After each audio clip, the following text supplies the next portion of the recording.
नमस्कार, आप देख रहे हैं प्राइम न्यूज। मैं हूं राजेश कुमार। वक्त उत्तराखंड प्राइम का है। उत्तराखंड कर्मकार बोर्ड इन दिनों सुर्खियों में है। एक तरफ विपक्ष भ्रष्टाचार के गंभीर आरोप विभाग और मंत्रियों पर लगा रहा है, वहीं सरकार ने ऑडिट के जरिए विभागीय जांच शुरू कर दी है। लेकिन इन सबके बीच आरोप प्रत्यारोप का दौर भी चरम पर है। कांग्रेस प्रवक्ता ने बीजेपी पर आरोप लगाया कि बीजेपी सरकार ने नेशनल हाईवे 74 में अधिकारियों की बलि देकर बड़ी मछली और सफेद पोशों को बचा लिया। दूसरी तरफ यह भी आरोप लगाया कि उत्तराखंड कर्मकार बोर्ड में विभागीय ऑडिट से छोटे कर्मचारियों पर तो जरूर गाज गिर जाएगी, लेकिन जिनके संरक्षण में यह सब हुआ वो साफ बच जाएंगे। इस बीच सरकार का कहना है कि विभागीय ऑडिट अभी जारी है, उसमें जो भी दोषी पाया जाएगा बख्शा नहीं जाएगा।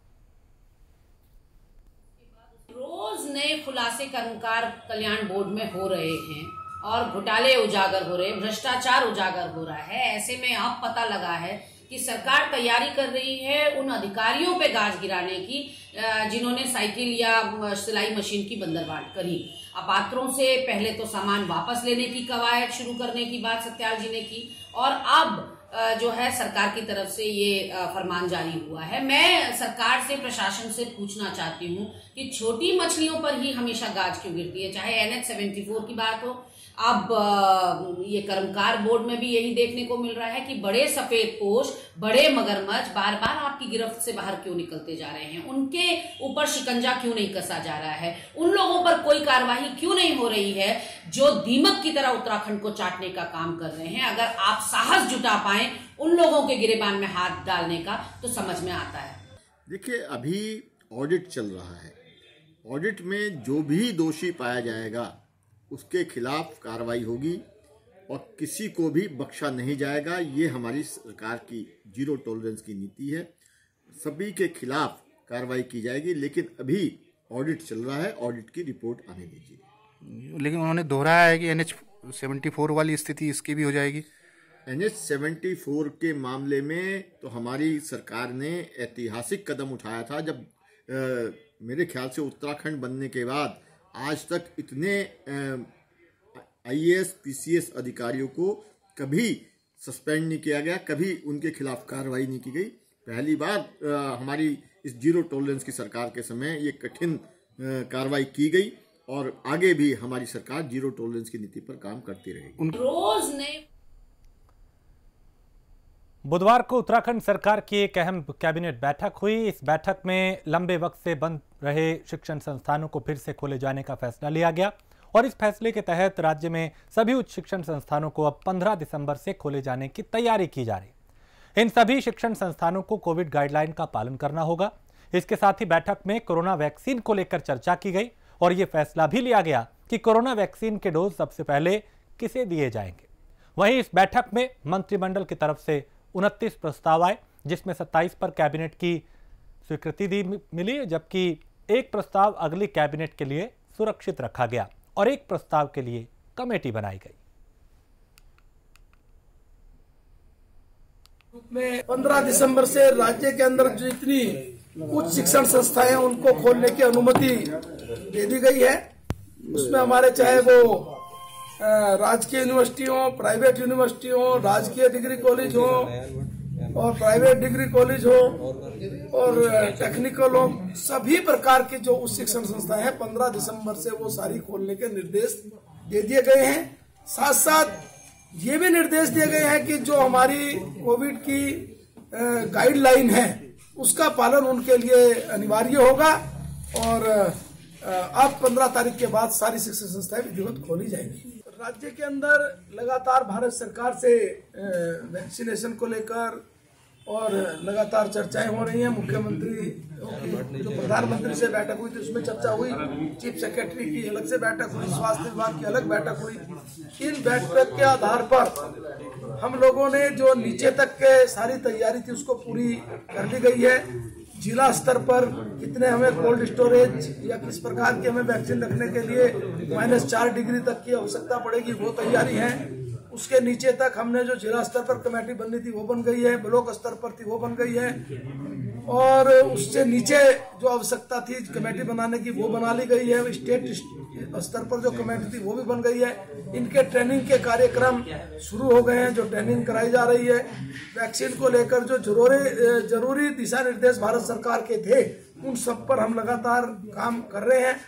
फर्स्ट फेज में 3 कैटेगरी के लोगों को वैक्सीन देने का निर्णय लिया गया है। एक तो जो हमारे हेल्थ वर्कर हैं उन सबको, एक जो फ्रंट लाइन वर्कर है वो, एक 55 साल से आयु के ज्यादा वर्ष के वो लोग जो किसी न किसी बीमारी से पीड़ित हैं, ग्रसित हैं। ये संख्या लगभग राज्य में 93,000 या उससे ज्यादा बैठती है। फर्स्ट फेज में लगभग 20% प्रदेश के जो नागरिक होंगे उनको हम ये वैक्सीनेशन करेंगे, उपलब्ध कराएंगे। तो इस प्रकार से सरकार ने इस सारी तैयारी को अच्छे से किया है। प्रदेश के ग्रामीण क्षेत्रों में 100 रुपए में पेयजल कनेक्शन मुहैया कराने की मुहिम के बाद अब सरकार ने देहरादून के शहरी इलाकों के गरीब परिवारों को भी उनकी भी सुध ली है। कैबिनेट ने बीपीएल और अंत्योदय श्रेणी में आने वाले परिवारों को 100 रुपए में पेयजल कनेक्शन उपलब्ध कराने के प्रस्ताव पर मोहर लगा दी। इस योजना का फायदा 100 वर्ग मीटर से कम भूमि वाले परिवारों को भी मिलेगा। कांग्रेस ने सरकार की इस मुहिम पर सवाल खड़े किए। कांग्रेस प्रदेश उपाध्यक्ष सूर्यकांत धस्माना का कहना है कि राज्य के 11 जिलों में पेयजल का जबरदस्त संकट है। ऐसे में जनता को सस्ते में पानी का कनेक्शन देने से क्या फायदा होगा। धस्माना का आरोप है कि सरकार की यह मुहिम सिर्फ एक जुमला भर है।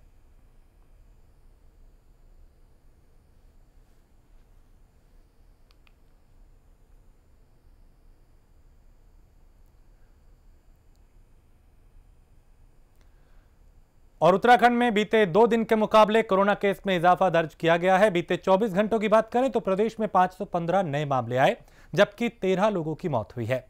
इस बीच अब तक मिले कुल संक्रमितों का आंकड़ा 79,656 तक पहुंच गया है और उत्तराखंड में कोरोना से अब तक मरने वालों की संख्या 1,320 हो गई है। बीते 24 घंटे में 425 मरीजों को इलाज के बाद घर भेजा गया। इनको मिलाकर कुल अब तक 71,966 मरीज ठीक हो चुके हैं, जबकि 5,456 मरीजों का इलाज अब भी चल रहा है। और पिछले 24 घंटों की बात करें तो देहरादून जिले में सबसे ज्यादा 171 मामले आए हैं। इसके अलावा अल्मोड़ा, बागेश्वर, चमोली, चंपावत, इनके अलग अलग आंकड़े सामने आए।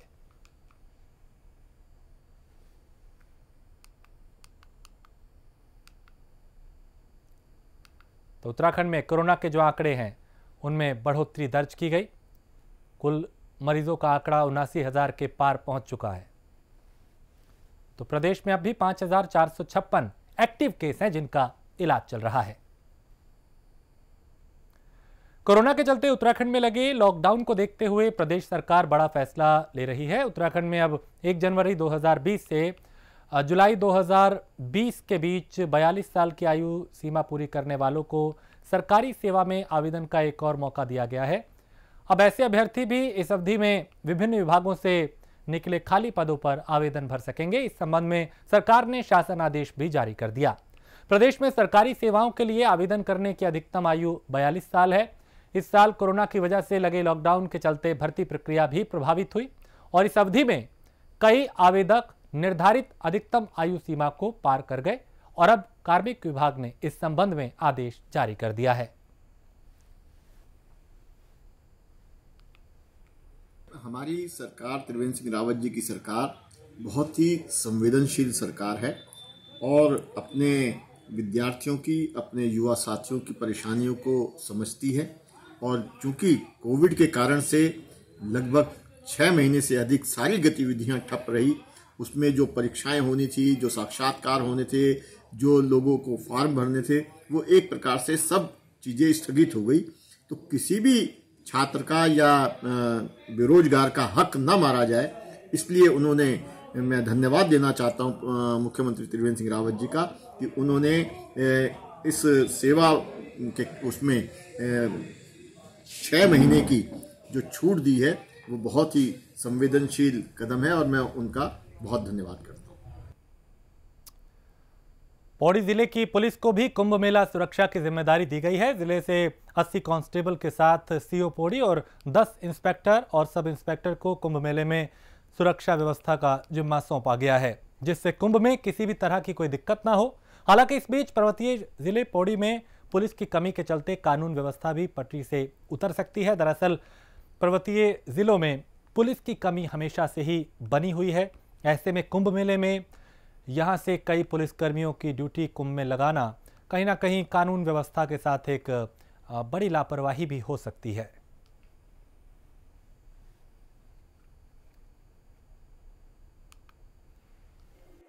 उनको मैंने कम कर दिया है, ऑफिस में और यूनिट्स में ज़्यादा लोग थे उनको मैंने कम कर दिया है। एंड हमारे पास होम गार्ड और पीआरडी हैं, सो लगभग 430 हैं जनपद में नियुक्त हैं। सो उनको हमने अच्छा सा यूटिलाइज कर रहे हैं, उनको हमने ट्रेनिंग भी दे रहे हैं। एंड कौन कौन वेपन ट्रेंड हैं उनको भी हम अच्छे से हमारा मैन पावर का उपयोग कर रहे हैं उनका। और यहाँ एक छोटे से ब्रेक के लिए रुकेंगे, फौरन लौटेंगे। और कुंभ के चलते नेशनल हाईवे 58 का 4 लेन का काम तेजी के साथ पूरा किया जा रहा है, जिससे कुंभ मेले में आने वाले श्रद्धालुओं को कोई परेशानी ना हो।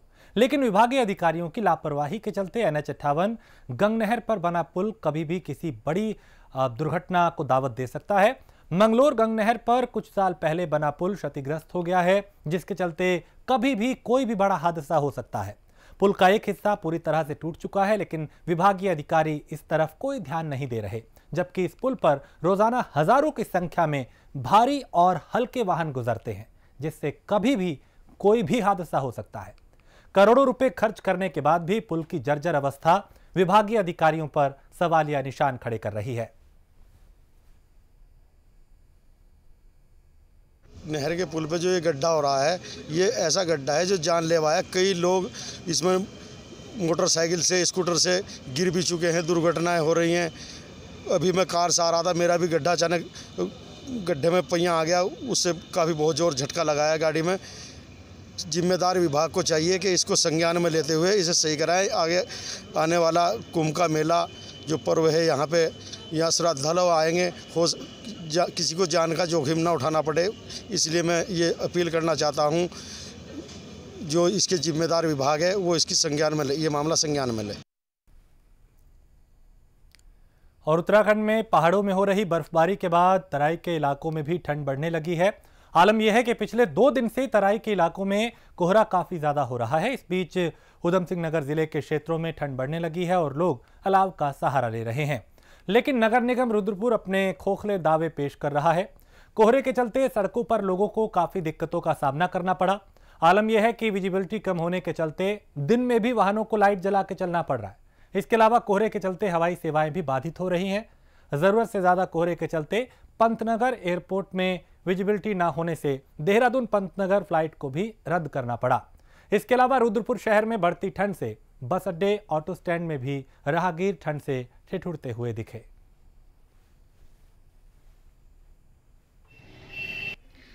नगर निगम द्वारा विगत वर्षों की भांति इस वर्ष भी शीतकाल के बचाव के लिए हम लोग इसमें एडवाइजरी भी जारी होती है शासन की ओर से, उसका प्रचार प्रसार करते हैं कि अपने घरों में रहें, जब हो रहा है तो बाहर ना निकलें।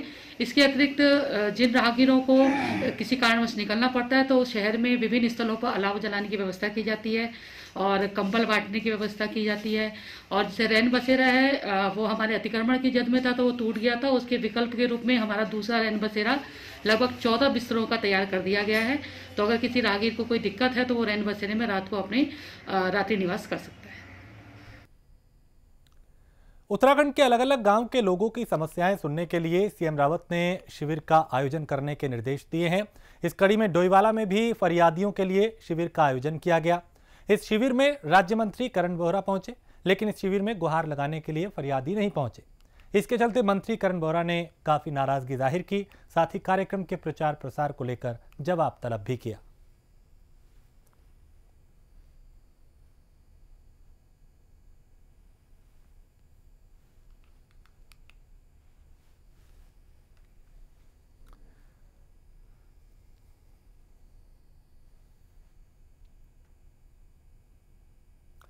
रुड़की के झबरेड़ा थाना पुलिस ने वाहन चोरों का खुलासा किया है, यानी जो चोरी करते थे उसका खुलासा किया। इस मामले में पुलिस ने वाहनों की चोरी करने वाले 4 चोरों को भी गिरफ्तार किया है। पकड़े गए चोरों के पास से 15 बाइक बरामद हुई हैं। पुलिस के मुताबिक बीती 8 दिसंबर को पुलिस को मोटरसाइकिल चोरी होने की एक खबर मिली, जिसके बाद पुलिस आरोपियों की तलाश में जुट गई। पुलिस ने टीम बनाकर तलाश शुरू की और आखिरकार पुलिस को कामयाबी हाथ लगी। वादी श्री जुबैर पुत्र जुल्फिकार द्वारा सूचना दी गई कि उनका बाइक एक बजाज प्लैटिना चोरी होगी करके तत्काल रूप से टीम गठित करके हमने कार्रवाई किया है। इसमें हमें बहुत अच्छा सफलता मिली। इसमें 15 बाइक हमने बरामद करी है और 4 लोगों को हमने गिरफ्तार किया है। इसमें जो मास्टरमाइंड है मुकेश बिजनौर जनपद बिजनौर का रहने वाले हैं। ये और इनका साथी अरविंद मिलके जो है बाइक का चोरी करते हैं और ये लक्सर का निवासी है लोकेश और सोनू, इनका माध्यम से जो है इस बाइकों को आगे भेज देते हैं। कहाँ पे चोरी करते थे, कहाँ भेज रहे हो? जबरेड़ा का भी है, रुड़की का भी है, हमारा रानीपुर सिडकुल सभी क्षेत्र का है। अभी 15 बाइकों का मिलान का कार्रवाई प्रचलित है। अभी 1-2 दिन में ये क्लियर हो जाएगा कि कहाँ से उन्होंने ये किया। गाँव के अंदर ही भेज देते हैं। गाँव के अंदर जो भी इनका किराया सस्ता रेट में जो है उसको भेज देते हैं। वो विवेचना के संबंधित है, उसी बारे में कोई। और सितारगंज में अंतर्राष्ट्रीय मानवाधिकार के बैनर तले अंतर्राष्ट्रीय मानवाधिकार दिवस मनाया गया। इस बीच आम नागरिकों को उनके अधिकारों के बारे में जानकारी दी गई। वहीं अंतर्राष्ट्रीय न्यायिक मानवाधिकार संगठन ने अपनी कार्यकारिणी का विस्तार भी किया। साथ ही संगठन के प्रदेश अध्यक्ष मौलाना सैयद सिराज अहमद और राष्ट्रीय संगठन सचिव मौलाना मिराज अहमद की देखरेख में कार्यकारिणी का विस्तार किया गया।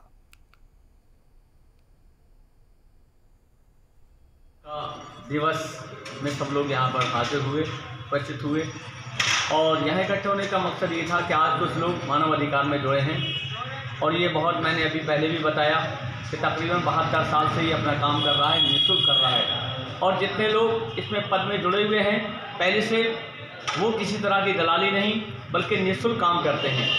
मैं यहाँ का, मुझे जब प्रदेश अध्यक्ष यहाँ का नियुक्त किया और उसके बाद जब लोग यहाँ जुड़े तो काफ़ी तादाद में जिला स्तर पर जुड़े। आज भी यहाँ पर तकरीबन काफ़ी लोगों को नियुक्ति मैंने की है और हमारे जिला अध्यक्ष साहब ने की है। रुड़की के झबरेड़ा थाना के खजूरी गांव में बच्चों के मामूली विवाद को लेकर 2 पक्ष आमने सामने आ गए। इस बीच दोनों पक्षों में लाठी डंडे चले और इस झगड़े में दोनों पक्षों के कई लोग घायल हुए। घायलों को अस्पताल में भर्ती कराया गया और पुलिस फिलहाल इस मामले की जांच कर रही है। लेकिन इन तस्वीरों को देख के, वीडियो को देख के आप समझ सकते हैं कि कैसे ये दोनों पक्ष एक दूसरे के खून के प्यासे हो गए। 2 परिवारों के मध्य किसी बात को लेकर के आपस में मारपीट हुई थी। दोनों पक्षों के द्वारा तहरीर दी गई थी। इसमें पुलिस के द्वारा मुकदमा पंजीकृत किया गया है और एक पक्ष को चूंकि गंभीर चोट लगी थी और उसमें डॉक्टर की रिपोर्ट के हिसाब से एक व्यक्ति दिलशाद की अरेस्टिंग की गई है। बाकी और जो भी आरोपी हैं उनको जल्द ही अरेस्ट करके माननीय न्यायालय के समक्ष पेश किया जाएगा। क्या मामला रहता मारपीट करने का? क्या ये आपसी विवाद था इनके दोनों परिवारों के बीच में। उसी विवाद को लेकर के ये अचानक विवाद बढ़ा और बढ़ने के बाद फिर इन दोनों में मारपीट हुई। पौड़ी के पाबो के अंतर्गत जितौली इलाके में बड़ा सड़क हादसा हुआ। इस हादसे में एक शख्स की मौत हो गई। जानकारी के मुताबिक एक कार तेज रफ्तार में की वजह से हादसे का शिकार हुई और हादसे में कार ड्राइवर प्रकाश रोणांत की मौके पर ही मौत हो गई। वारदात की जानकारी मिलने के बाद पुलिस मामले की जांच कर रही है। शव को कब्जे में लेकर पोस्टमार्टम के लिए भी भेजा गया।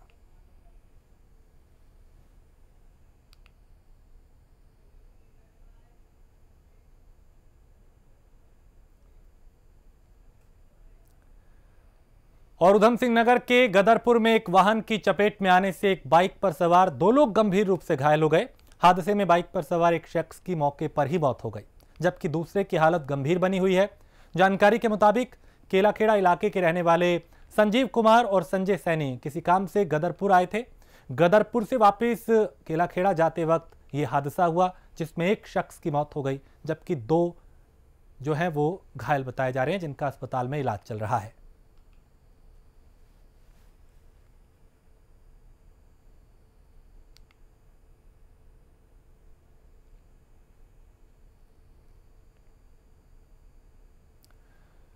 उधम सिंह नगर में जिला पूर्ति अधिकारी श्याम आर्य को पद से हटाने को लेकर कर्मचारियों ने कार्य बहिष्कार कर दिया। इस दौरान पूरे जिले के सप्लाई इंस्पेक्टर्स का प्रदर्शन उनके द्वारा किया गया और वहीं इन लोगों का विरोध बीते 10 दिन से जारी है। उधर उधम सिंह नगर के राशन डीलर समेत जिले के पूर्ति निरीक्षकों के समर्थन में दूसरे जिलों के पूर्ति निरीक्षकों ने भी कार्य बहिष्कार शुरू कर दिया।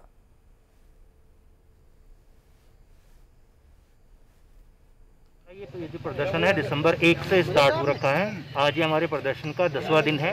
हमारी एक सूत्री मांग है कि district supply officer Shri Shyam Arya ji को यहाँ से हटा दिया जाए, जिनके नेतृत्व में हम सभी लोग कार्य करने को तैयार नहीं हैं। क्या कारण है इसके पीछे? बहुत सारी ऐसी अनियमितताएं हैं जिससे हमारे कर्मचारी और जितना भी हमारा स्टाफ है उसका शोषण हो रहा है, जिस कारण से हम लोग काम करने में अपने आप को बंधा हुआ महसूस कर रहे हैं और साथ ही हमारी नौकरी जाने का भी लगातार खतरा हमारे ऊपर मंडरा रहा है। इसके चलते हम लोग अनशन पे बैठ गए हैं। यही हमारे कर्मचारियों के पास अंतिम हथियार के रूप में रहता है, जिसका हम इस्तेमाल कर रहे हैं। और आज से हमारे सभी 13 जनपदों में ये कार्य का बहिष्कार किया जा रहा है और इसको हम और व्यापक करते हुए अन्य कर्मचारी संगठनों का भी सहयोग लगातार इसमें पा रहे हैं।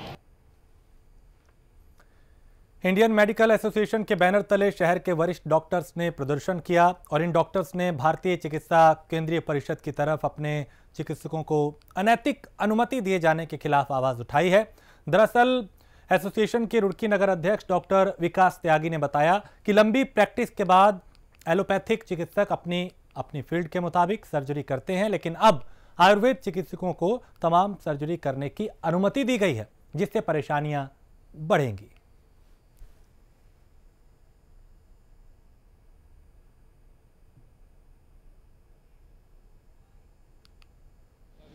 रिसेंटली गवर्नमेंट ने नोटिफिकेशन निकाला है जिसके अकॉर्डिंग जो आयुर्वेदिक डॉक्टर्स हैं उनको करीब 40 सर्जिकल प्रोसीजर करने की इजाज़त दी है।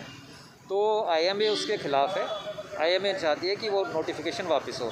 आईएमए आयुर्वेद के ख़िलाफ़ नहीं है, बीएमएस डॉक्टर्स के ख़िलाफ़ हम लोग बिल्कुल नहीं हैं। हमारा जो मुद्दा है वो ये है कि जिसकी जो पैथी है वो उसमें इलाज करे।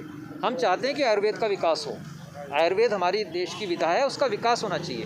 लेकिन अगर हम आयुर्वेद के डॉक्टर्स को एलोपैथ करने की इजाज़त दे देंगे या सर्जरी करने की इजाज़त देंगे तो उससे आयुर्वेद का कैसे विकास होगा? तो सवाल हमारा यही है कि इसको जिसकी जो पैथी है उसे उसमें इलाज करने दें।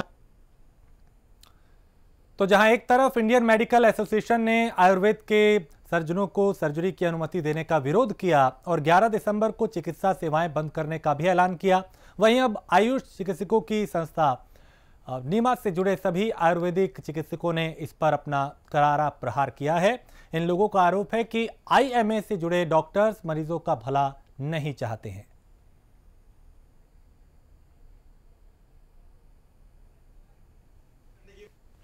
कुछ संगठनों द्वारा ये बातें गलत तरीके से फैलाई जा रही हैं कि आयुर्वेदिक चिकित्सक सर्जरी करेंगे। बिल्कुल नहीं। आयुर्वेदिक जो पीजीज हैं, जो एमएस सर्जन्स हैं, एमएस ईएनटी हैं, एमएसआई हैं, एमएस ऑर्थोस हैं, जो आयुर्वेद में जो पीजी डिग्री होती है एमएस की, उनके जो सर्जन्स हैं वो अपनी रिलेटेड सर्जरीज करेंगे, जो कि सीसीआईएम ने और भारत सरकार ने हम लोगों को गजट नोटिफिकेशन के द्वारा परमिट किया है करने के। भारत सरकार द्वारा जो गजट नोटिफिकेशन जारी किया गया है, हमारे स्पेशलिस्ट आयुर्वेद शल्य चिकित्सक एवं शालाक्य चिकित्सकों के लिए उनको सर्जरी करने का अधिकार दिया गया है। हम सरकार के इस निर्णय का स्वागत करते हैं और कल हम अपने नीमा के जो भी हमारी ब्रांचेज हैं रुड़की में, प्रत्येक ब्लॉक के एसडीएम के माध्यम से माननीय प्रधानमंत्री जी, भारत सरकार एवं माननीय आयुष मंत्री को एक धन्यवाद पत्र भी प्रेषित करेंगे।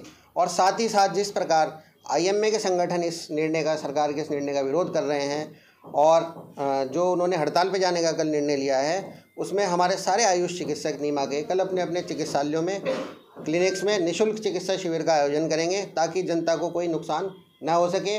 आईएमए का ये विरोध आयुर्वेद चिकित्सकों का विरोध नहीं है। उन्हें अपनी आर्थिक स्थिति उनकी खराब होने का डर सता रहा है, क्योंकि आयुष का चिकित्सक एक दुर्गम, अति दुर्गम इलाकों में भी अपनी चिकित्सा सेवाएं दे रहा है। उत्तराखंड जैसे प्रदेश में भारत सरकार का यह निर्णय क्रांतिकारी साबित होगा, क्योंकि हमारे दुर्गम, अति दुर्गम इलाकों में इस निर्णय से सरकार के उच्च स्तर की शल्य चिकित्सा की सुविधा लोगों को मिल सकेगी। और जोशीमठ के लक्ष्मण गंगा घाटी के पुलना गांव में भालू का आतंक देखा गया। इसके चलते पुलना गांव के लोग दिन रात डर के साए में जीने को मजबूर है। आलम यह है कि अब भालुओं का झुंड सीधे गांव में बेखौफ दस्तक दे रहा है और आए दिन भालू यहां पे लोगों पे हमला भी कर रहे हैं, उन्हें निशाना भी बना रहे हैं।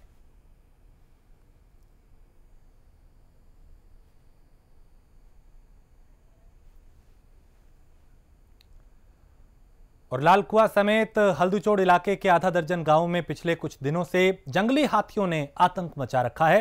हाथियों के चलते किसानों की कई एकड़ फसल भी बर्बाद हो गई है। इसके साथ ही आए दिन जंगली हाथियों से गांव में घुसने की वजह से कई तरह के नुकसान भी लोगों को हो रहे हैं। जी देखिए, असल में जो मेरा क्षेत्र है तराई पूर्वी केंद्र में आता है और दुमका बंगर बच्ची धर्मा ग्राम सभा है। लगातार पिछले 2 वर्षों से सभी काश्तकार त्रस्त हैं और आज स्थिति ये बन गई है कि लोग चाह रहे हैं कि या तो हमें यहाँ से उठा करके हमारा पलायन करा दिया जाए या फिर हमें एक ऐसी व्यवस्था दी जाए जिससे कि हाथी से हम सुरक्षित रह सकें और हमारी जो खेती बाड़ी है वो भी सुरक्षित रह सके। जिसमें मुझे लगता है कि फेंसिंग जो कंटेलिंग फेंसिंग शायद कहते हैं वो बहुत, हाँ, सोलर फेंसिंग बहुत ज़्यादा ज़रूरी होगी और उसी से हाथी रुक पाएंगे। और इसी के साथ इस बुलेटिन में फिलहाल इतना ही। देश प्रदेश की बाकी खबरों के लिए आप देखते रहिए प्राइम न्यूज़।